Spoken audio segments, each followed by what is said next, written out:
আসসালামু আলাইকুম ওয়া রাহমাতুল্লাহি ওয়া বারাকাতুহু। সামনে নির্বাচন খুব নিকটবর্তী হয়ে আসতেছে। বিভিন্ন রাজনৈতিক দল তাদের নিজ নিজ কর্মসূচি ঘোষণা করতেছে। বিশেষ করে জামাত চরমোনাই নেতৃত্বে যে ৮ দলীয় জোট, তারা যুগপৎ আন্দোলন করতেছেন। বাংলাদেশের প্রয়োজনীয় সংস্কার, জুলাই সনদের আইনি ভিত্তি এবং বিএনপি যেসব বিষয়ে নোট অফ ডিসেন্ট দিয়েছে সেই সব বিষয়গুলোতে গণভোটের জন্য, যাতে জনগণের গণভোটের মাধ্যমে মৌলিক সংস্কারগুলো হয়ে যায়। বিএনপির দ্বিমতের জায়গাগুলো জনগণের ফয়সালা অনুযায়ী যেন ফয়সালা হয়। অবশ্যই নির্বাচনের আগে জুলাই সনদের আইনি ভিত্তি আসতে হবে এবং জুলাই সনদের আইনি ভিত্তির মাধ্যমে প্রয়োজনীয় সংস্কার করে ৭২-এর সংবিধানকে ছুঁড়ে ফেলে দিতে হবে। এই সংবিধান ভারতের রচিত সংবিধান। ভারতের ইন্দিরা গান্ধীর দিক নির্দেশনায় ডক্টর কামাল এটা রচনা করেছেন। আমরা ৯০% মুসলমানের দেশে এই হিন্দুত্ববাদী ভারতের সংবিধান মেনে নিতে চাই না। এখন সময় এসেছে সবাই আওয়াজ উঠানের। আমরা সবাই আওয়াজ উঠাবো। অবশ্যই জুলাই সনদের আইনি ভিত্তি লাগবে। নির্বাচনের আগে গণভোটের মাধ্যমে জুলাই সনদের আইনি ভিত্তি প্রমাণিত করে তারপরে নির্বাচনে যেতে হবে।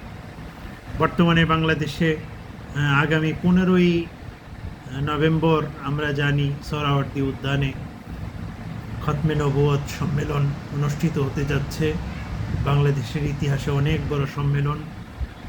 আন্তর্জাতিক বিশ্ব থেকে অনেক বড় ইসলামী স্কলারগণ তারা আসবেন, নামি দামি ব্যক্তিত্ব, আলেম ওলামা ওনারা আসবেন। হ্যাঁ, এটা ভালো উদ্যোগ, কিন্তু আমার একটা ক্ষুদ্র খেয়াল, এই মুহূর্তে এই উদ্যোগের চেয়েও সবচেয়ে বড় যেটা হইতো, অবশ্যই কাদিয়ানীদেরকে কাফের ঘোষণা করতে হবে। এই আওয়াজ আমরা সবসময় উঠাবো। কিন্তু আমার কাছে মনে হয়েছে এই মুহূর্তে আন্তর্জাতিক স্কলারদেরকে নিয়ে বাংলাদেশের সমস্ত আলেম ওলামা, বিশেষ করে ভারত পাকিস্তান এদের শীর্ষ ওলামা একরাম নিয়ে বাংলাদেশে এই নির্বাচনের আগ মুহূর্তে এই মেহনত চালু করা উচিত যে গণতন্ত্রের বিদায় হোক। আমরা গণতন্ত্র চাই না, আমরা ইসলামী শাসন ব্যবস্থা, ইসলামী আইন, দিন কায়েম, কোরআন সুন্নাহর আইন আমরা চাই। এইটার জন্য সবাই মিলে আমাদের কার্যক্রম করা উচিত ছিল, সবাই এটার ব্যাপারে কর্মসূচি দেওয়া উচিত ছিল। যা খতমে নবুয়ত সম্মেলন হোক এবং সরকারের উপরে চাপ তৈরি হোক, এগুলো আমরা চাই, কিন্তু ইসলামী খেলাফত এবং ইসলামী শাসন ব্যবস্থার পক্ষে সবাইকে আওয়াজ উঠাইতে হবে। এই ২৪ পরবর্তী এখন যে নির্বাচনটা হবে, অত্যন্ত আওয়ামী লীগের মতো শয়তান এবং ভারতের দোসর, ইন্ডিয়ার দোসর, গোলামির জিঞ্জিরে আবদ্ধ চোর বাটপাটদের একটি দল যখন নাকি বাংলাদেশের মাটিতে নেই, এখন বাংলাদেশের ফিল্ড অত্যন্ত খালি ছিল, উর্বর ছিল ইসলামী শাসন প্রতিষ্ঠার জন্য। আমরা যদি সবাই মিলে ইসলামী শাসনের ডাক দিতাম, বিএনপির মতো দলও বাধ্য হইতো ইসলামের কথা বলার জন্য।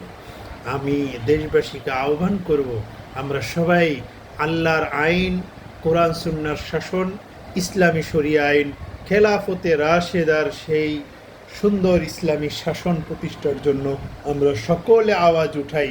আমি মনে করি খতমে নবুয়ত সম্মেলনের চেয়েও পুরা বাংলাদেশের সমস্ত মুসলমানদেরকে নিয়ে একসাথে আরও বড় সম্মেলন হওয়া উচিত। নেতৃস্থানীয় ওলামা একরাম যারা আছেন, বাংলাদেশের শীর্ষ পর্যায়ের যারা আছেন, সবাই খতমে নবুয়তের ব্যাপারে যেমন কাজ করছেন, আমি মনে করব আরও বেশি জোর দিয়ে আমরা খেলাফতের কাজ করি এবং সমস্ত দ্বীনি মাদ্রাসার, দ্বীনি সংগঠনের যারা দায়িত্বশীল আছেন এবং বড় ওলামা একরাম, আল্লাহওয়ালা বুজুর্গানে দ্বীন আছেন, আমরা সবাই ইনশাআল্লাহ ইসলামী খেলাফতের প্রশ্নে কারো দ্বিমত থাকার কথা নয়, ইসলামী খেলাফতের প্রশ্নে আমরা সবাই ঐক্য গঠন করি। ছোট ক্ষুদ্র রাজনৈতিক ব্যানার এগুলো বাদ দিয়ে সম্মিলিত ব্যানার তৈরি করি। সম্মিলিত ব্যানারে ইসলামী আইন বাস্তবায়ন, আল্লাহর জমিনে আল্লাহর আইন বাস্তবায়নের আওয়াজ উঠাই। দিন ইসলাম জিন্দাবাদ, ইসলামী খেলাফত জিন্দাবাদ। আসসালামু আলাইকুম রহমতুল্লাহ।